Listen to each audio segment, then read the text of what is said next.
Matapos tumalbog ang mga bala mula sa Fishman, ang halimaw ay nagsimulang umatake sa dalawang mga natitirang clone ni Sangwoo.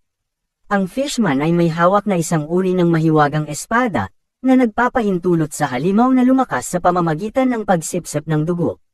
May napansin si Sangwoo na bagamat tumalbog ang mga bala dito, ang isang bala ay talagang nag-iwan ng bahagyang sugat, na nag-udyok sa kanya na utusan ang kanyang mga clone na puntiryahin ang partikular na bahaging iyon. Ang mga clone at ang Fishman ay may matinding labanan, kung saan ang magkabilang panig ay tumanggap ng malalaking pinsala. Ang Fishman, pagkatapos makatanggap ng napakaraming pag-atake na hindi na niya mapigilan pa, siya ay bumagsak, at si Sangwoo ay natuwa dahil natapos na. Ngunit hindi pa ito tapos. Nang saglit niyang iniwan ang tingin dito, nawala ang Fishman, at ang madugong bakas ng paa nito ay palatandaan na papunta na ito sa portal pabalik sa Earth. Lumipat ang eksena sa kabilang panig sa labas ng portal, kung saan ang mga personnel ng hunting grounds, kasama si Kang, ay naghihintay para sa dalawang clone ni Sangwoo na makabalik, at sa matataas na level ng hunters upang tulungang talunin ang Fishman. Nakita ng mga personnel ng hunting grounds ang halimaw na tumatakbo palabas ng portal at sila ay nagpaputok, ngunit sa kasamaang palad, ang halimaw ay nakalabas na sa portal. Ang isa sa mga natitirang clone ni Sangwoo ay ibinato ang kanyang dagger sa halimaw, ngunit ito ay tumalbog lamang. Na parang bagay na tila wala ng pag-asa, ang tunay na Sangwoo ay lumapit at kinuha ang dagger sa ere, at sinaksak ang ulo ng Fishman, at namatay ito. Ang eksena ay lumipat sa isang Hunter Association official na sinasabi na nakarating na siya sa hunting grounds kung saan natagpuan ang Fishman. Laking gulat niya nang makitang napatay na ang Fishman, at mas nagulat siya nang marinig na isang F-class hunter ang pumatay dito. Napansin niya na ang lahat ng mga pag-atake ni Sangwoo ay nakatuon sa isang sugat, na nagpahiwatig na iyon ang ginawa niyang malaking damage sa D-class na halimaw. Bilang isang F-class hunter, napaisip siya kung paano naging mahusay sa pagbaril si Sangwoo sa gumagalaw na target, at inilagay si Sangwoo sa kanyang radar. Pagkatapos, ang Hunter Association Hunter ay pumasok sa portal upang tingnan kung mayroon pang masasamang halimaw, na nagtatapos na ang enkwentro dito. Si Sangwoo, pagkatapos talunin ang Fishman, ay nag-level up ng mataas, at nakakuha siya ng ilang bagong skill tulad ng sprinting skill, shooting skill, regeneration skill, at isang smite skill.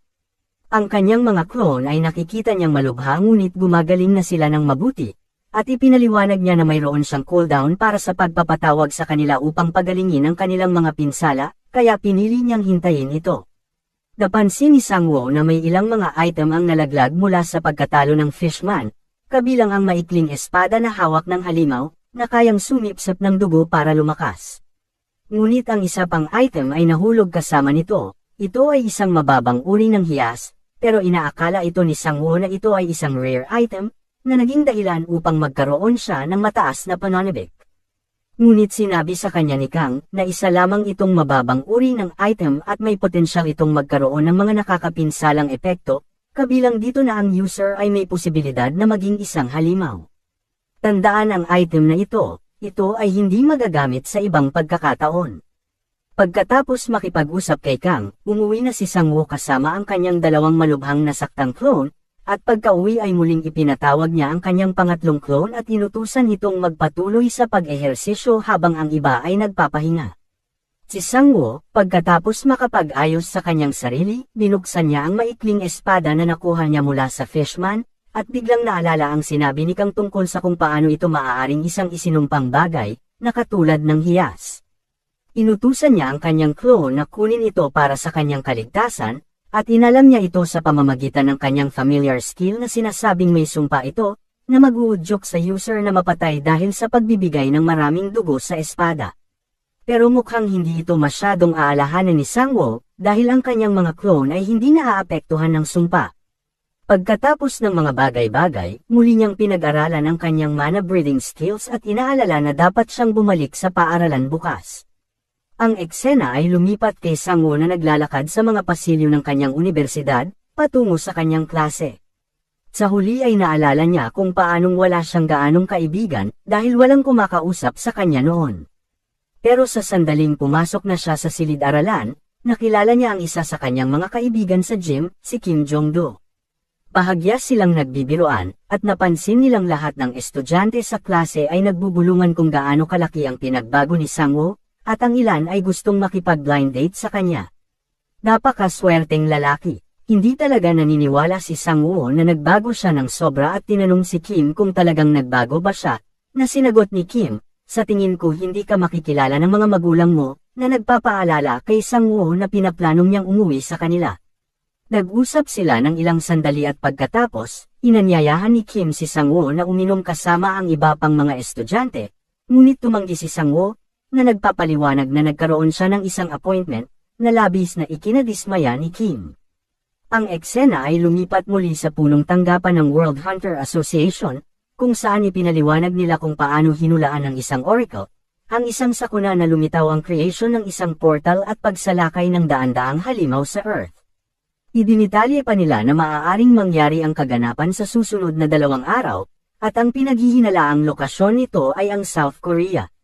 Ang nakakatakot sa bagay na ito ay ang mga halimaw na inaasahang lalabas dito ay mga A-rank class, ibig sabihin, ang buong South Korea ay maaaring masira kapag hindi sila lumikas kaagad.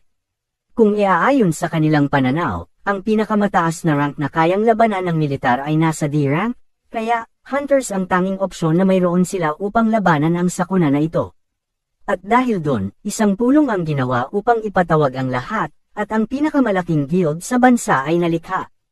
Si Park Won-tae ang guild master ng rank number 3 guild sa bansa, at makikita siyang nakikipag-usap kay Han Mi-ho, ang guild master ng YOLO Guild. Ang YOLO Guild ay ang rank number 6 na guild sa bansa, at makikita silang naglalakad papunta sa meeting room.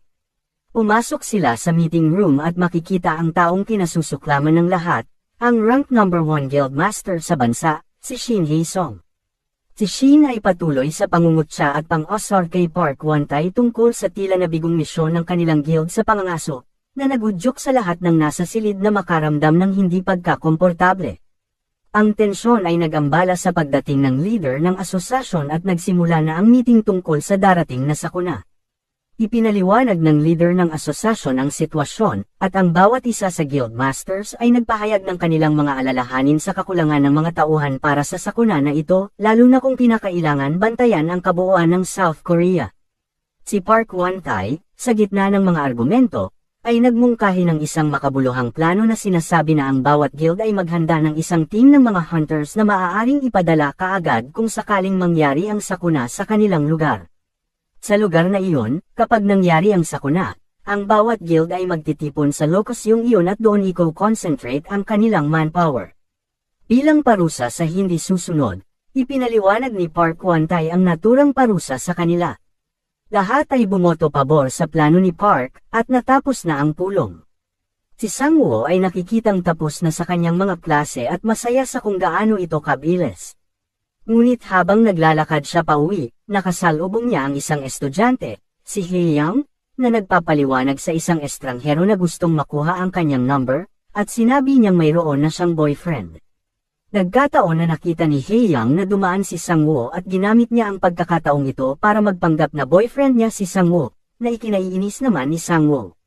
Gumana ang plano, at lumipas ang ilang minuto. Lumipat ang eksena sa pag-uusap ni Sang-woo at Hae-young tungkol sa kung bakit siya naroon sa lugar nung umpisa. At habang sila ay pauwi na, si Sang-woo ay nakatanggap ng mensahe mula kay Kang, na nagpapaalam sa kanya na ang kanyang sweldo para sa pangangaso sa Fishman ay pumasok na. Nakita niya ang 50 milyong won sa kanyang bank account, ito ay katumbas ng 40,000 dolyar, at sinabi kay Hae-young na sila ay kakain ng masarap ngayong gabi. Tinupad niya ang kanyang pangako dati, nalalabas sila para maghapunan, at tumungo sila sa isang Korean barbecue restaurant. Kumain sila ng maraming mamahaling karne ng baka sa restaurant, at mukhang nagkakasiyahan sila. Ngunit ang mga bagay na tila maganda sa ngayon ay napalitan, biglang ang lahat ng mga electronic device, kabilang na ang kanilang mga telepono at ang mga TV ng restaurant, ay nagpakita ng isang emergency broadcast notice na nagpapayo sa lahat na ito'y patungkol sa paparating na pagsalakay ng halimaw, na nag-udyok sa lahat na lumikas kaagad. Tatlo sa mga kaibigan ni Sang-woo, kasama si Kim ay makikitang naglalakad sa kaparehong Korean restaurant barbecue place kung saan naruroon sina Sang-woo at Hae-young. Ang kanyang mga kaibigan ay nagpakita ng kanilang pagkadismaya tungkol sa kung paano umayaw si Sang-woo sa plano nila, dahil sa posibleng may kikitain siyang importante. At sa hindi inaasahan, talagang napaka-importante ang kanyang kikitain. Nakita nila si Sang-woo kasama si Hae-young at sila'y galit na galit, at tinawag siyang traidor. Tulad sa kanilang pagkadismaya, ang kanilang mga telepono ay sumabog din tungkol sa pagsalakay ng halimaw. Pero mukhang hindi sila masyadong nag-aalala tungkol dito, at nakipagkita sila kina Sang-woo at Hae-young, nagpalitan sila ng pagrespeto sa bawat isa. Sa nabalitaan, sinabi niya sa kanyang mga kaibigan pati na kay Hae-young, na umuwi na silang lahat, pero mukhang hindi ito sineseryoso ng lahat ng tao sa paligid niya. Sa pag-aalalang ito, sa pag-uwi ng lahat ng kanyang mga kaibigan, tinawagan niya si Kang, at sinabi sa kanya ni Kang ang lahat ng mga detalye ng kaganapan, na kinukumpirma ang labis na pag-aalala ni Sang-woo. Ipinahayag ni Sang-woo ang kanyang pagkadismaya sa kung paano pinangangasiwaan ng asosasyon ang sitwasyon, na hindi pinapansin ang pagsalakay na ito na seryosong sitwasyon. Ipinaliwanag ni Kang na maaaring ito ay dahil sa katotohanan na magkakaroon ng malaking epekto ito sa ekonomiya, kung ang kanilang bansa ay ganap na isasarado dahil sa pagsalakay sa loob ng mahabang panahon, at ang asosasyon ay hindi nais na sisihin sila ng sambayanan sa pagkawala ng trabaho ng maraming tao, kung maglalabas sila ng isang magaan na babala, hindi sila mananagot sa pagkamatay ng iilang tao, ito ay hindi sang-ayon si Sang-woo. Ipinaliwanag din ni Kang na ang bawat hunting ground ay isa sa ilalim sa lockdown, kaya hindi makakapag-hunt si Sang-woo ng ilang araw. Ito naman ay nag-udyok kay Sang-woo na makipagkita sa kanyang pamilya tulad ng binalak niyang gawin noon. Tinipon niya ang lahat ng kanyang naka-recover na na-clone dahil sila ay uwi, kung nasaan kikitain nila ang kanyang ina, tatay, at kapatid na babae. Nakarating na siya sa apartment ng kanyang mga magulang at pinindot ang kanilang doorbell, inaalala ang 3 buwan na lumipas mula noong huli silang nakita. Pinuksan ng kanyang ina ang pinto, at sa hula ni Kim Jong-doo, lahat ng miyembro ng kanyang pamilya ay hindi siya nakikilala kahit kaunti. Ilang segundo silang natigilan sa kanyang matinding pagbabago, at nakita ng pamilya na may kasama siyang mga kaibigan. Ngunit kailangang ipaliwanag ni Sang-woo sa kanila na hindi naman ito kanyang mga kaibigan, kundi ay mga clone niya. Kaya kailangan niyang ipaliwanag ang lahat tungkol sa kung paano siya naging isang awakening hunter. Ipinahayag ng kanyang ina ang kanyang mga alalahanin tungkol sa mga panganib ng pagiging isang hunter, pero tiniyak niya sa kanyang ina na walang panganib dahil sa likas na katangian niya at husay. Ipinahayag din ni Sang-woo ang kanyang mga alalahanin tungkol sa paparating na pagsalakay ng mga halimaw, kung bakit hindi pa sila lumilikas sa evacuation center. Ipinaliwanag ng kanyang ama na kailangan pa niyang magtrabaho para matustusan ang pamilya, at hindi nila kayang manatili sa evacuation, sa paniniwalang hindi naman ganoon kaseryoso ang sitwasyon. Pero sa kaibuturan, alam ni Sang-woo ang pinsalang matatamo sa pagsalakay ng mga halimaw na ito, kaya't upang hindi mag-alala, nagpasya siyang manatili sa kanila pansamantala. Lumipat ang eksena, ang pamilya ay naghahanda sa hapunan, at inilabas ni Sang-woo ang natitirang mamahaling Korean beef na nakuha niya sa restaurant, na ikinagulat ng kanyang pamilya. Masaya siyang tumambay at kumain muli ng hapunan kasama ang kanyang pamilya at iniisip sa sarili na dapat ay bumisita siya ng mas maaga, upang makita ang kanilang mabuti at masaya na pamilya.